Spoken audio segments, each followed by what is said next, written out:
Good evening. Welcome to Sound Health on Lagos Television. I am Olasumbo Modupe. Our focus today is on kidney care. Kidney care across generation. Oftentimes, kidney diseases has no symptoms until it is advanced. We are challenging the misconceptions that kidney failure only happens to the elderly and how families can build kidney healthy habits together.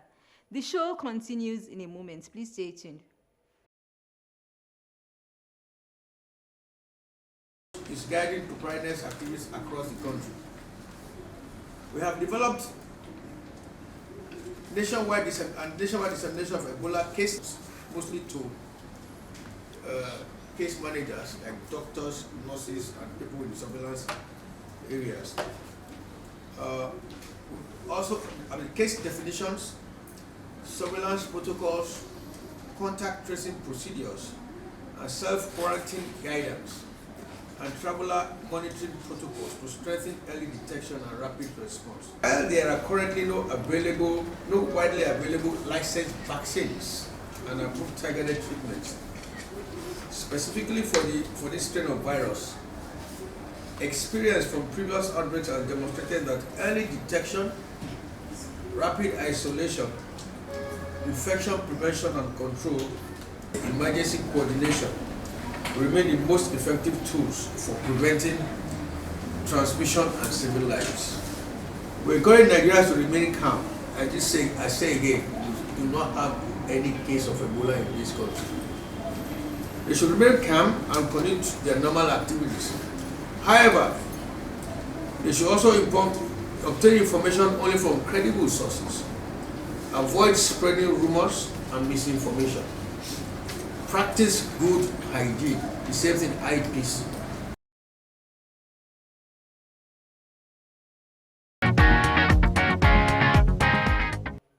Dr. Ajibola Sanda is joining us via Zoom to enlighten us on early detection, common risk factors, and habits to keep our kidneys healthy. Dr. Sanda is a consultant nephrologist with Lagos State University Teaching Hospital, LASUTH. Good evening, Dr. Sanda, and thanks for joining us.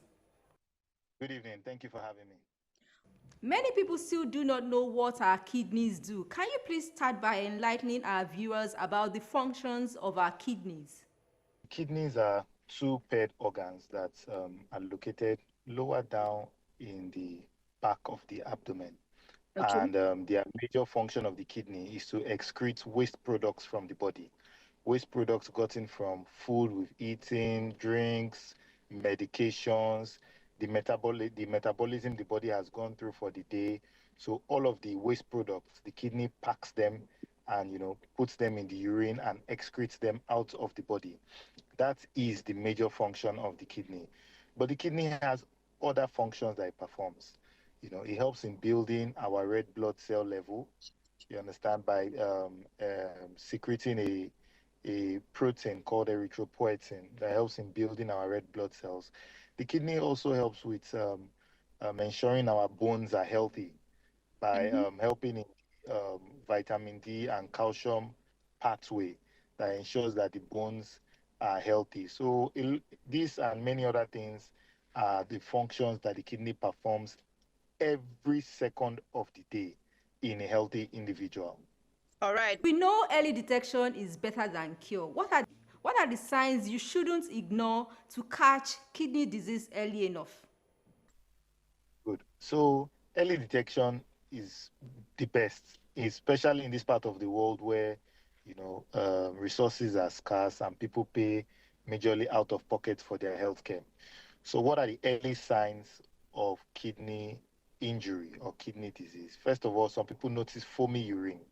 If you notice that your urine starts to foam, that's an early sign that you are most likely excreting protein in your urine. And that is a very, very early sign of kidney injury. All the other things to note are what are the major risk factors for people who suffer kidney disease. The major risk factors are diabetes, hypertension. In this part of the world, there's something we call glomerulonephritis. It's a very, very big name.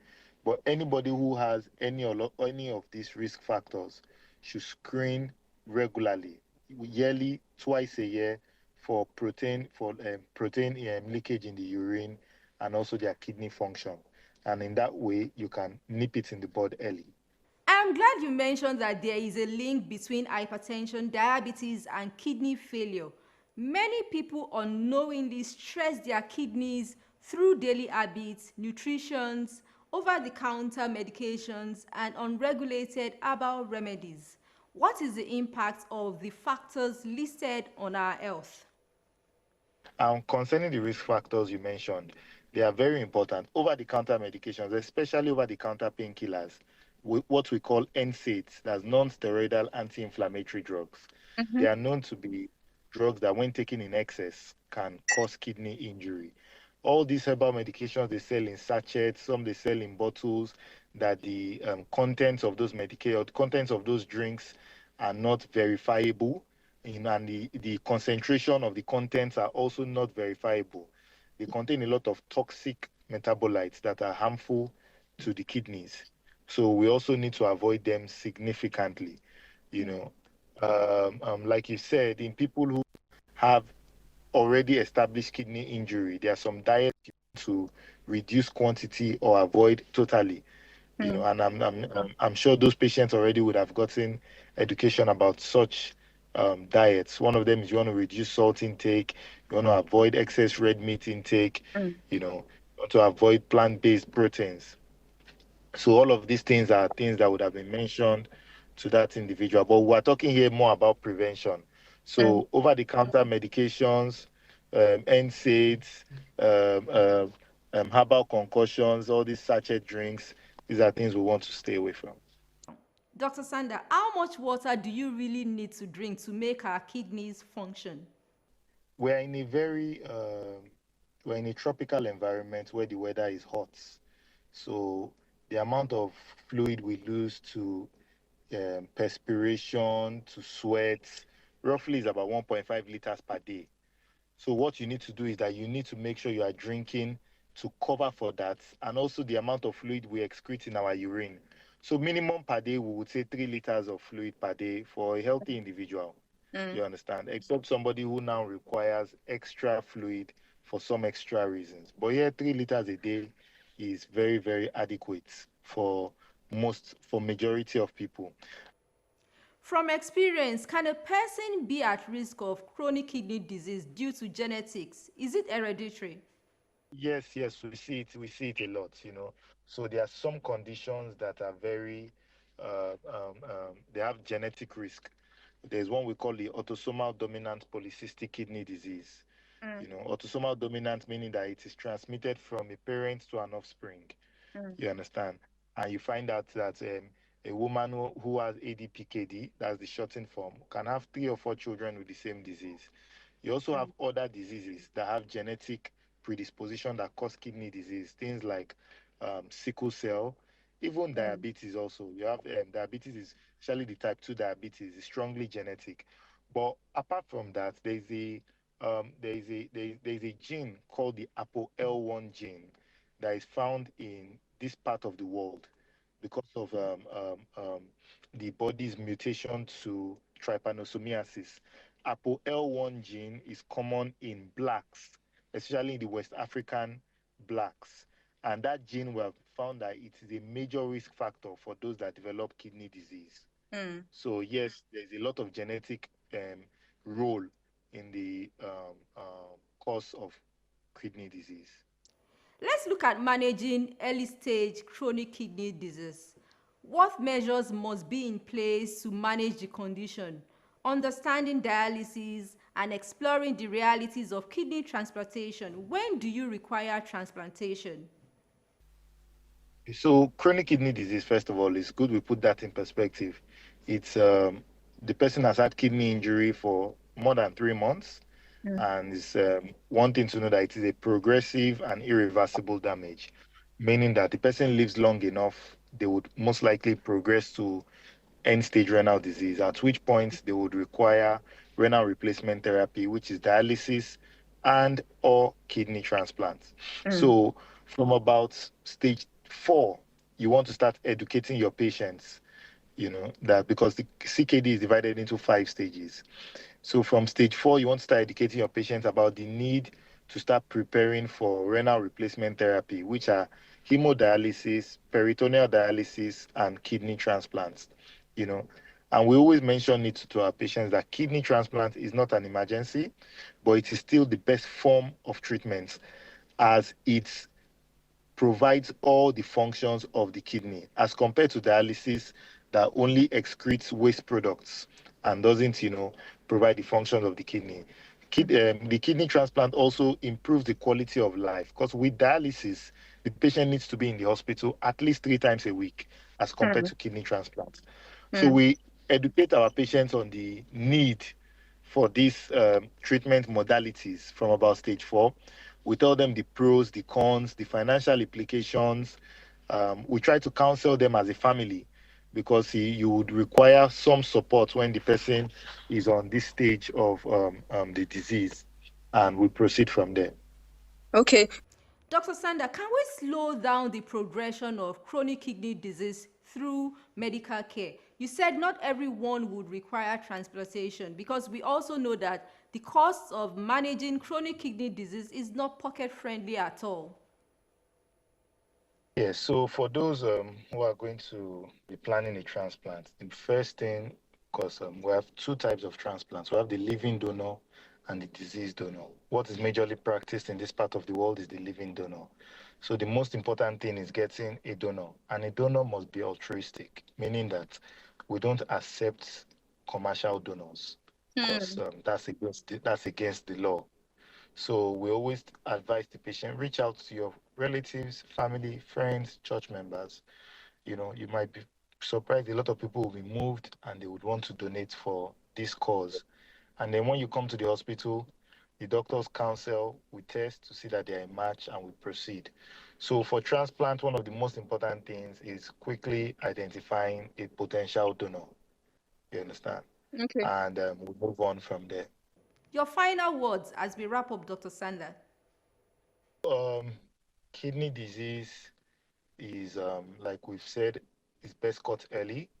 If you have any of the risk factors for developing kidney disease, it's best you present early to the physician, get tested, and continue testing regularly. And also to avoid things that can predispose, such as, over-the-counter medications, smoking, use of herbal concoctions. All of these things can predispose to kidney disease. Present symptoms early to the nearest health facility if you are experiencing any of the risk factors mentioned by Dr. Ajibola Sanda. Thank you so much for your time and expertise on the program.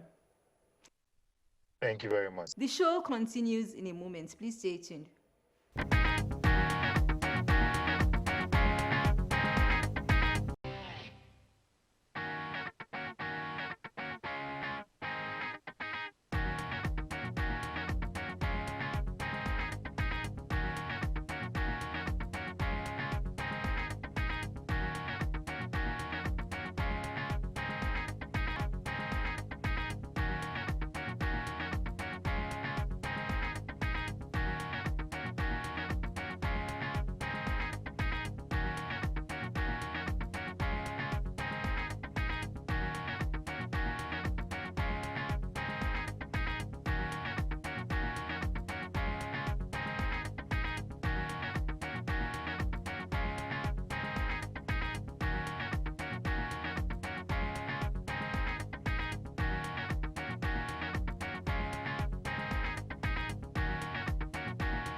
Good evening. Welcome to Sound Health on Lagos Television. I am Olasumbo Modupe. We bring you Sound Health every Tuesday at 6:30 p.m. and we try to enlighten members of the public on trending health issues from around the world. In the last decade, there has been an increase in cancer rates, about 79% in young adults. The World Health Organization says this statistics keeps rising on a daily basis. Today, we are looking at why we're experiencing this increase and what is the way to go in terms of precautionary measures. Stay tuned. The conversation begins after this break.